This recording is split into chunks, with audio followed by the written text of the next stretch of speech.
California faces a massive $60 billion plus budget shortfall. And of course, instead of cutting wasteful spending, the Democrats in Sacramento want to raise your taxes. Coming up, we'll tell you all about that. Plus, could California Republicans be shut out of the U.S. Senate race in California? Stay tuned.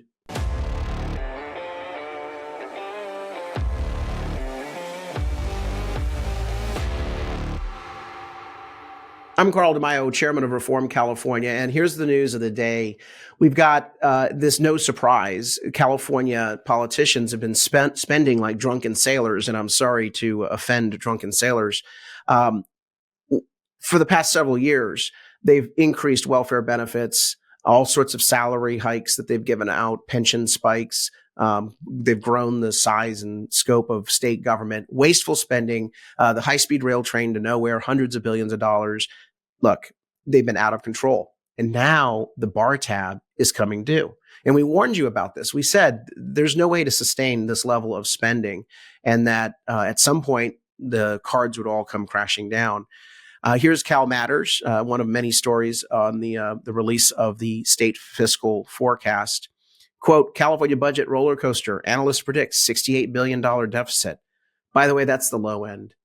If you actually account for the inflated, overly generous government pension payouts that are given out to state workers, we're talking about $100 billion plus just to break even. That is their budget deficit. And so it goes on to basically say what we were telling you all along is that the state is very highly dependent on income tax receipts. It does not have a very diverse revenue stream. It's got the highest taxes in the country, highest income tax, highest sales tax, some of the highest property taxes because of our home values, highest gas tax, highest car tax across the board. By every measure, Californians are paying so much more in taxes, but even that's not enough to satisfy the out of control spending of these politicians, Gavin Newsom and the California Democrats. But one of the things that our revenue system in California is flawed with is that it's heavily dependent upon income tax revenues. About 2/3 of the state revenues are from income taxes. Now, what's been happening to people's income in the past 2 years? Well, you might say, well, it's inflation, so people are earning more. But there's two things happening, particularly in California.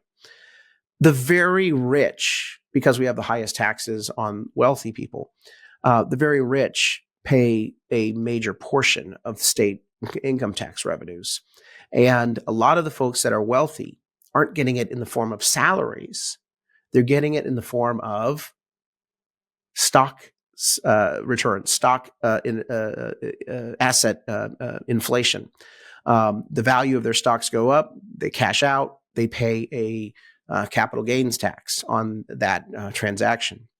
So the first thing that's happening is that the stock market actually has not been going well in the past, coming up on January, 2 years, 2 years of pretty flat returns, if not negative returns. We're, I think, right now catching up to where we were 2 years ago in the stock market, but it's not been good. So you're not going to have as many of those capital gains receipts for the state of California. And on top of that, rich people are leaving the state of California. I mean, people of all income classes are leaving the state of California. The net migration out of the state of California is costing us billions of dollars in revenues. And so what's left are people who are on welfare and they want to stay because, hey, the welfare is the most generous out here in California. So this is the perfect storm hitting California. And we told you this was going to happen years ago. For the past 5 years, I've been saying these people are spending money out of control. We've got to reform state spending.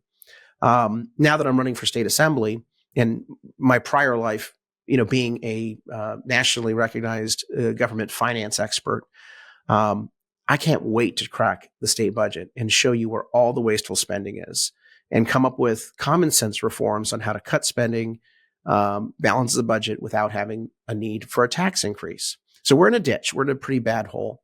But what are the Democrats planning to do? Not cut spending. Nope. They want to raise your taxes. And so the latest development is that the California Taxpayer Protection Initiative, which we have backed very strongly at Reform California, we helped collect the 1.4 million signatures that citizens used to put this measure on the ballot.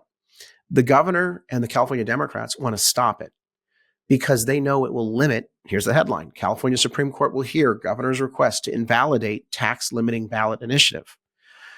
They're falsely claiming that it's an unlawful measure. What? An unlawful measure to tell politicians you're not allowed to increase taxes without a public vote? I mean, and these people are liars, cheats, and thieves. They will say anything to their liberal judge friends on the Supreme Court by hook or crook to try to deprive voters of a chance to vote, to limit politicians' ability to raise taxes. That's what this is all about. So the California Taxpayer Protection Initiative, the reason why they hate it so much is, number one, it reverses tax increases that were imposed since January 1st of 2022. And number two, it requires a public vote on all state tax increases going forward. No more can the politicians just raise our taxes. It has to go before the people. Number three, it increases back up to 2/3 the requirement of a local tax, a special tax at a local level. That 2/3 vote requirement is crucial because usually at the local level, the politicians take hostages. Oh, it's for the children, it's for the schools, it's for grandma, it's for the potholes.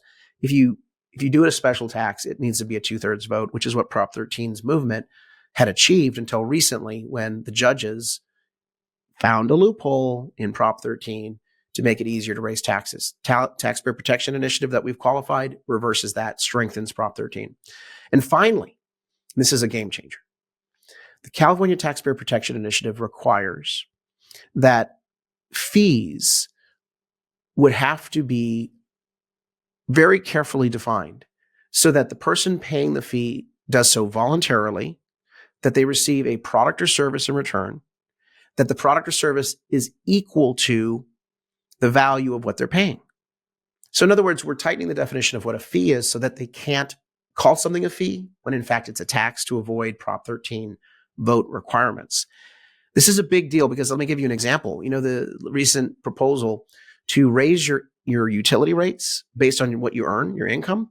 Oh, you didn't hear about this? We have a whole podcast on it. We did it just a few weeks ago. So check out our channel. By the way, when you check out the channel, if you're not already subscribed, subscribe to this channel, hit that notification button so you get updates on breaking news stories from California news and politics every day. Every day at 5:00, we post this show every day to give you an update on what's really going on in California news and politics, and to give you an unbiased take on it so that you're not just getting the liberal media's filter and gaslighting coverage, but you're going to get what you need to know about what your politicians are trying to do to you. So like and subscribe to this channel, but check out that separate video that we did a few days ago, maybe it was last week, on the California politicians trying to raise your utility rates by giving your income tax returns. No, this is no joke. They want to give your income tax returns to the utility company so the utility company can look at what your household income is to then say, okay, if you earn too much, we're going to increase your utility bill.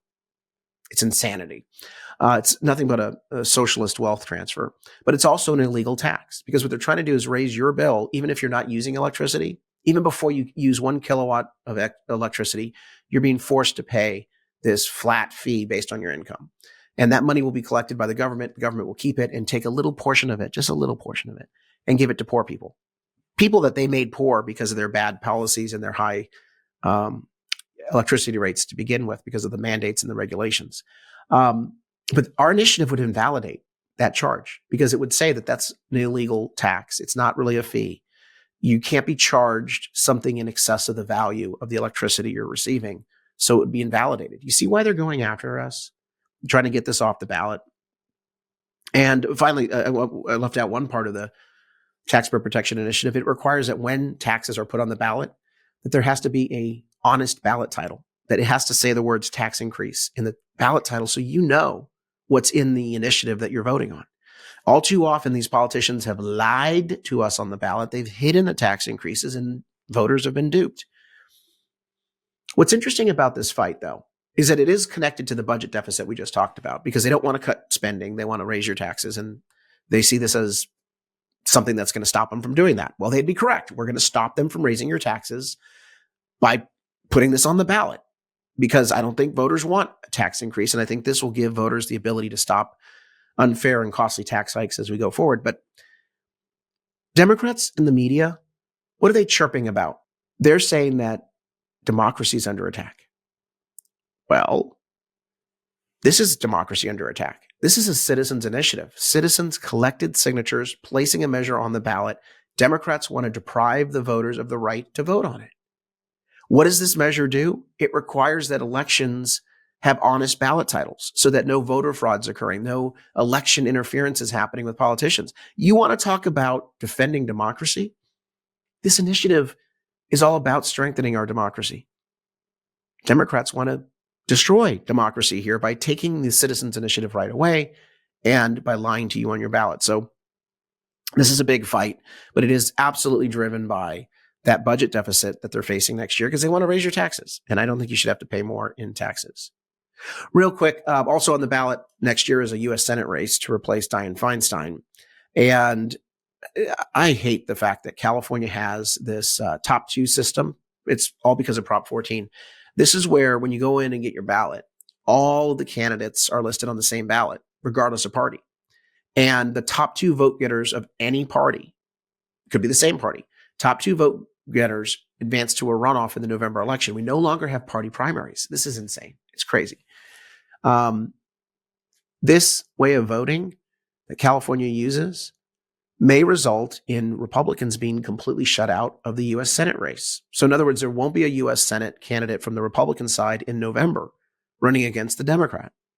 And I know what you're going to say. It doesn't really matter because we're a Democrat state. You know what? I think voters deserve a choice. I think we should have two different points of view on the ballot, not Dumb and Dumber or socialism and, progressivism. Well, the reason why I'm concerned is that a new poll out shows, and this is from Public Policy Institute of California, that the top two vote getters right now are Democrats. Republicans are splitting the vote. Adam Schiff, pencil neck Adam Schiff, lying Adam Schiff has 20%. Katie Porter has 16%. Here it is. 21% for Schiff, 16% for Porter. We've got Steve Garvey, the baseball legend. He's the only Republican even close to getting in the runoff. He has 10%. Democrat Congresswoman Barbara Lee has 8%. Other candidates are all splitting 27%, 14% undecided. So this is a problem. And again, it shows just how Prop 14 is a really bad idea.